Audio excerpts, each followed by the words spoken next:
दोस्तों ये कहानी राजस्थान के एक छोटे से गांव की है, जहां एक पुराने महल के खंडर में जिन का वास माना जाता था। लोग कहते हैं कि रात के समय वहां से अजीब अजीब सी आवाजें आती है और जो भी उस महल के पास जाता है वह कभी लौट कर नहीं आता। गांव की एक युवक पंकज ने इस कहानियों को सुनी सुनाई बातों को मानकर उनकी सच्चाई जानने का फैसला किया। एक रात जब पूरा गांव सो रहा था तब पंकज ने अपने दोस्तों के साथ उस खंडर की ओर चल पड़ा।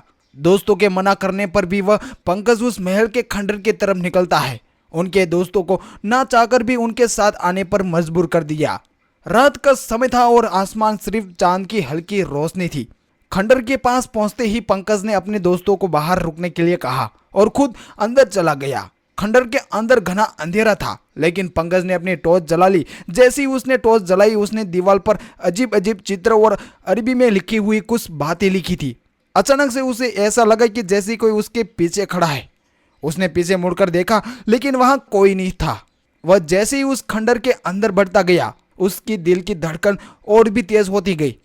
तभी उसने एक हल्की सी हंसी की आवाज सुनाई दी। पंकज ने चारों ओर देखा, लेकिन वहां कोई नहीं दिखा। अचानक से उसकी टॉर्च बुझ गई और चारों ओर घना अंधेरा सा आ गया। पंकज ने टॉर्च को ठीक करने की कोशिश की, तभी उसे किसी ने पीछे से धक्का दे दिया और वह गिर पड़ा। अंधेरे में उसे लगा कि जैसे कोई उसके पास खड़ा हो। उससे महसूस हुआ कि किसी ने उसकी गर्दन पर हाथ रखा है। उसकी सांसें काफी तेज हो गई थी और उसने भागने की कोशिश की, लेकिन उसके पैर जैसी जमीन से चिपक गए हो। तभी पंकज को एक गहरी आवाज सुनाई दी, तुम्हारी हिम्मत कैसे हुई यहाँ पर आने की? पंकज ने उसी आवाज की दिशा में देखा तो उसे एक विकराल आकृति दिखाई दी, जो कि धीरे धीरे उसके पास आ रही थी। वो आकृति जिन की थी, जिसकी लाल लाल आंखें और भयानक चेहरा था। पंकज ने सीखने की कोशिश की, लेकिन उसकी आवाज नहीं निकल रही थी। वह आकृति उसके पास आकर बोली, अब तुम यहाँ से कोई नहीं बचा सकता।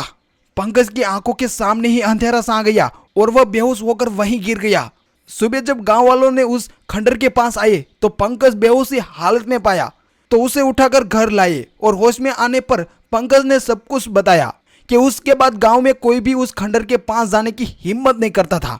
कहते ही पंकज के बाद से उस खंडर के पास जाने की कोशिश करने वाले कई सारे लोग गायब हो गए। गांव वालों ने उस जगह को श्रापित मानकर छोड़ दिया और वहां के लोगों ने उसके आसपास जाने को भी बंद कर दिया। दोस्तों, जिनकी एक कहानी गांव में एक डरावनी बात बन गई थी।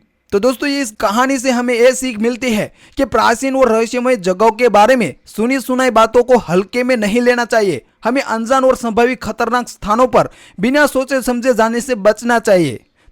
तो दोस्तों, ये छोटी सी कहानी आपको कैसी लगी जरा कमेंट करके जरूर बता दीजिएगा। धन्यवाद।